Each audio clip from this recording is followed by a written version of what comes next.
alimentar as galinhas com o meu povo, a gente tem um lema, que é chuva ou sol, nada nos impedirá, a gente somos mais fortes.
E dirás naquele dia, graças te dou, ó Senhor, porque ainda que te iraste contra mim, a tua ira se retirou e tu me consolaste.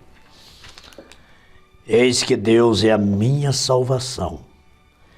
Eu confiarei e não temerei, porque o Senhor Jeová é a minha força e o meu cântico, e se tornou a minha salvação. E vós, com alegria, tirareis águas das fontes da salvação. E direis naquele dia, dai graças ao Senhor, invocai o seu nome, tornai manifestos os seus feitos entre os povos, contai quão excelso é o seu nome. Isaías capítulo 12, versículos 1 ao 4. E com a irmã Carla cantando Ele Vai Abrir o Mar, damos o nosso bom dia, abrindo mais um culto familiar. Receba o nosso bom dia, o nosso abraço, o nosso Deus abençoe, com a irmã Carla cantando, louvando ao Senhor nesse instante.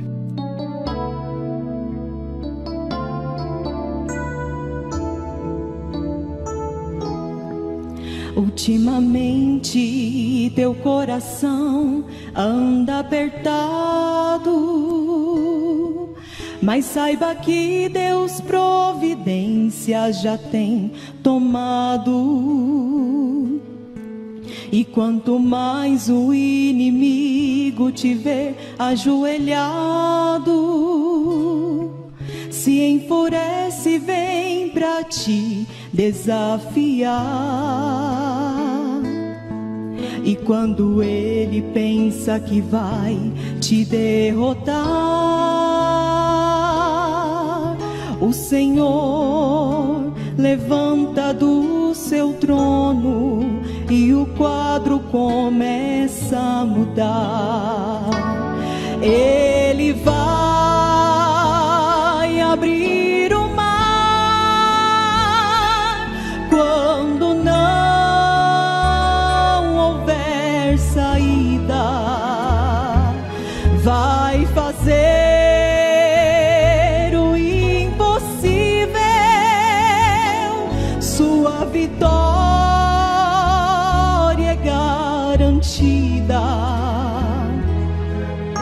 diante de um cristão posicionado. Não tem inimigo que não é derrotado. Ele é capaz de parar o universo pra te ver glorificar.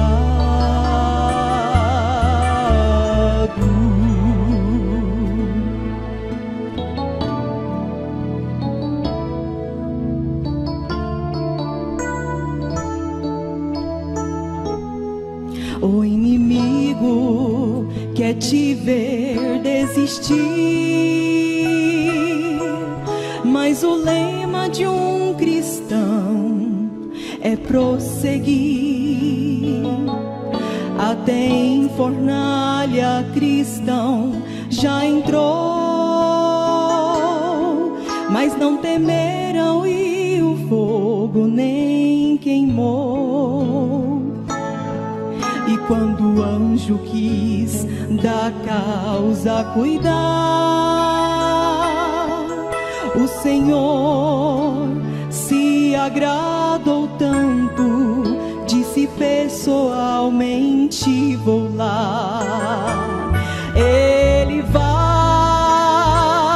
abrir o mar quando não houver saída, vai fazer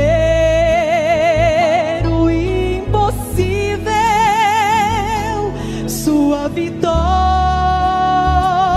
é garantida. Diante de um cristão posicionado, não tem inimigo que não é derrotado. Ele é capaz de parar o universo pra te ver glorificado.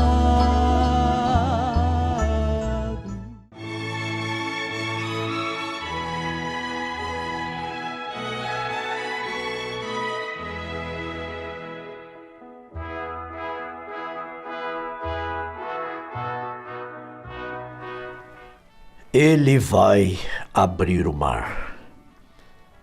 Ele tem aberto o mar para nós até hoje, nunca falhou. E o que está pela frente, estamos descansados. Ele continua. Decorridos meus 50 anos, acordei uma manhã, você sabe como é. Dificilmente você consegue tirar um pé para fora da cama. E oh, que coisa, dificilmente consegue fazê-lo. Então alguém estava à porta batendo e Billy me disse que havia uma emergência em algum lugar. Eu teria que ir e pensei, como posso fazê-lo? Tentei levantar o meu pé para fora da cama e pensei, tu és a fonte que preenche minha força. Com 50 anos de idade, eu já estava tendo essa dificuldade, né? Para levantar rápido, calçar e sair ali. Às vezes demorava a tirar o pé, descer os pés, né? Da cama. Então eu dizia, tu és a fonte que preenche minha força. Tu és a fonte que me dá força. Amém. Minha força e minha ajuda vem do Senhor. Penso que alguém sentiu vontade de falar isso também. Então fale comigo. Tu és a fonte que preenche a minha força. Pode falar comigo. Minha força e minha ajuda vem do Senhor. Pode falar ainda, tu és meu poço artesiano, tu és minha juventude. Amém. Os que esperam no Senhor renovarão as suas forças, subirão com asas como águias, correrão e não se cansarão. Caminharão e não se fatigarão. Senhor Deus, ir é meu dever. Sou chamado ao posto do dever. E a primeira coisa, algo começou a borbulhar dentro de mim.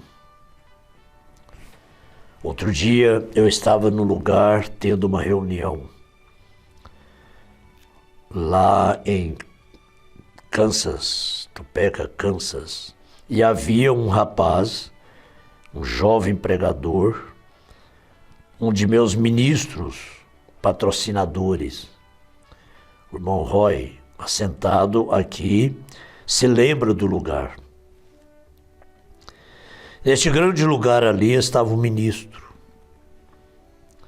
que tinha estado sob o teto ou as paredes que haviam desmoronado e tinha sido esmagado. O pequeno companheiro ia morrer. Ficou lá debaixo de escombros, né? A parede desabou. Seu fígado estava estourado. O baço fora de lugar. Toneladas haviam caído sobre ele. No café da manhã, eu e minha esposa estávamos conversando. Eu disse, minha esposa, sabe, se Jesus estivesse aqui, sabe o que ele faria? Quando ele me patrocinou, aquele moço, né, que estava todo quebrado, eu creio naquela palavra. Ele estava patrocinando Cristo, patrocinando as reuniões.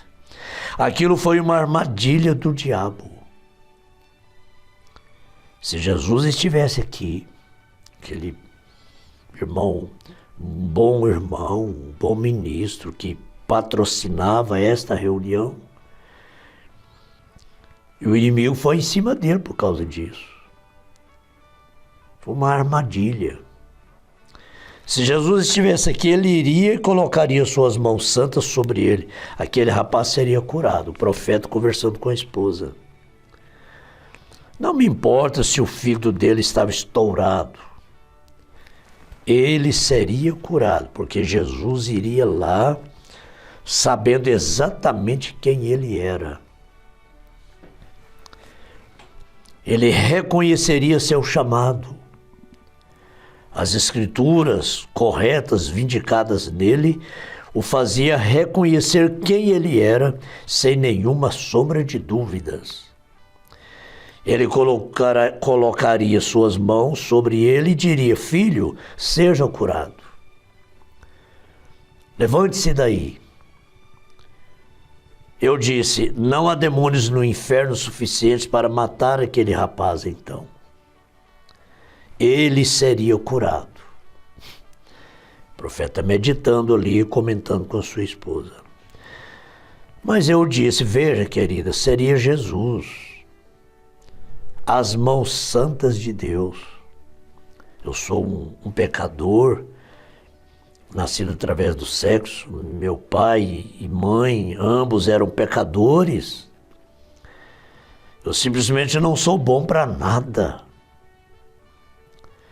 Mas sabe, se o Senhor me desse uma visão e me enviasse lá, então seria diferente.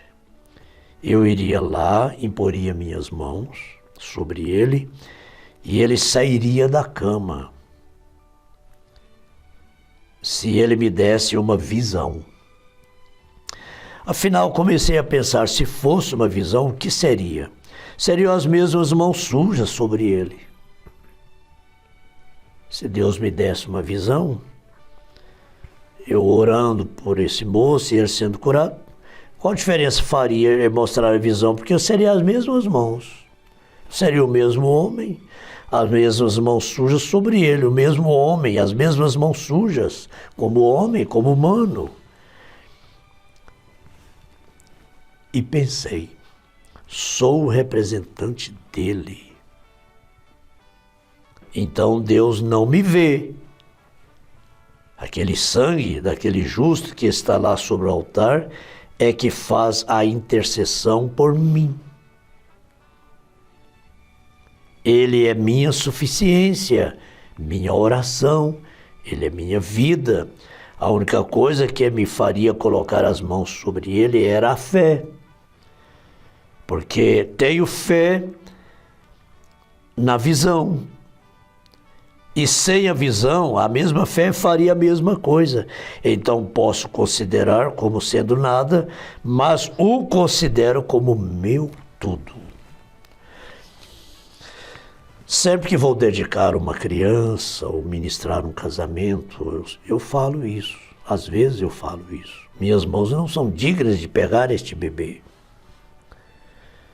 e dedicá-lo. Minhas mãos não são dignas de colocar sobre este casal. Como humano, não. Mas tenho o ofício de quem tem as mãos dignas. E minhas mãos apenas representam as mãos dele. Porque, por outro lado, ele não tem nenhuma mão aqui na terra, a não ser as nossas. Ele não tem nenhuma boca aqui na terra, a não ser as nossas. Então, reconheço a minha insuficiência, mas ele é a minha suficiência.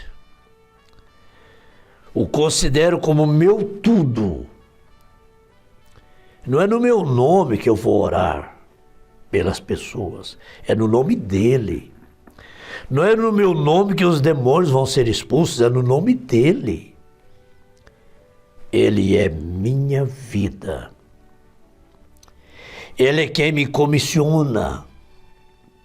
Nenhuma denominação me enviou, mas ele me enviou. Aleluia! Irei em seu nome. Repito, não irei em meu próprio nome. Irei em seu nome. Agora, colocarei minhas mãos sobre ele, irei lá. E porei as mãos sobre o rapaz. E naquela noite, ele estava lá na reunião, completamente curado. Ah, irmão. Irmão, você tem coragem de parar para ouvir uma pessoa dizer que esse profeta é falso? Você tem coragem de parar para ouvir isso? Que isso aqui é falso? Que isso aqui é mentira? Se você diz esse profeta não é verdadeiro, então você está dizendo que tudo isso aqui é mentira. Você está chamando o próprio Deus de mentiroso. Você está chamando o próprio Espírito Santo de falso. Porque quem pode fazer isso a não ser pelo Espírito Santo? Que exemplo, gente. Que exemplo. Isso dá temor no coração da gente, né? Reconhecendo como homem, mãos sujas como homem. Já nasceu com mãos sujas. Ninguém nasce com mão limpa, não. Por isso quem pode julgar quem? Quem nasceu com mão limpa? Me mostre um que nasceu com mão limpa. Me mostre na terra uma sua santidade. Me mostre na terra uma infalibilidade, um homem infalível, um homem dotado de uma infalibilidade. Me mostre. Me mostre. Você nasceu de uma mulher, nasceu com mãos sujas. Sua santidade só se atribui a Deus. Agora, através do sangue de Jesus Cristo, seu Filho, nós somos purificados de todos os nossos pecados e nossas mãos se tornam limpas. Através do sangue de Jesus. Aí sim, por as mãos sobre os enfermos e os curarão. Ele foi lá com esta revelação, colocou a mão sobre aquele homem que estava com o fígado estourado, estava todo quebrado, havia passado momentos debaixo de escombros, mas este profeta de Deus foi ali. Isso precisava de ser mais do que um homem, tinha que ser mais do que um humano, tinha que ser mais do que apenas um servo, para Deus realizar uma coisa dessa aqui. E além disso, quantas ressurreições aconteceram em seu ministério. Isso é falso? Isso é uma farsa? Não queira pagar caro não por ouvir isso não, irmão. Não queira pagar muito caro como eles vão pagar por chamar isso aqui de falso, de farsa. Queira não. Isso aqui tem que ser mais do que um homem, tem que ser mais do que um humano. Temos vários casos de ressurreições através deste ministério profético. Mas eu não estou falando com nenhum incrédulo, eu estou falando com crentes, cristãos crentes, que amam, creem e vivem esta mensagem, vivem esta palavra. Ama esta palavra. Jamais fala uma palavra contra isto, contra esta revelação. Amém. Mas para este profeta ser verdadeiro, ele não pode ser chamado de verdadeiro por todo mundo. Ele tem que ser chamado de falso. Mas só os eleitos sabem que isto é verdade. Os eleitos glorificam a Deus quando ouvem isto aqui, ó. Amém. E eu sou um dos tais. Você é um dos tais. Esta mesma bênção fique aí na sua casa. Esta mesma bênção abençoe a sua vida, abençoe suas mãos. Para também orar por qualquer pessoa aí em sua casa e a pessoa ser curada, não é só o pastor, não. Mas esses sinais seguirão os que crerem. E aquele que recebe um profeta, como profeta, recebe galardão de profeta. Quem ama isso aqui, recebe o galardão disso aqui. Quem ama um profeta, recebe o profeta, reconhece o profeta na qualidade de profeta, não para ser adorado, não para ser idolatrado. Nós não somos idólatras com esta mensagem, não. Nós adoramos a Deus. Nós não idolatramos a Jesus como ele é idolatrado. Jesus é o ídolo do mundo, mas Jesus não é o nosso ídolo. Nós não idolatramos, mas nós o adoramos em espírito e em verdade. Que você seja também um adorador, não um idólatra, mas um adorador. No nome de Jesus Cristo. Amém. Ele vai abrir o mar quando não houver saída. Vai fazer o impossível, sua vitória é garantida. Diante de um cristão posicionado, não tem inimigo que não é derrotado. Ele é capaz de parar o universo para te ver glorificar.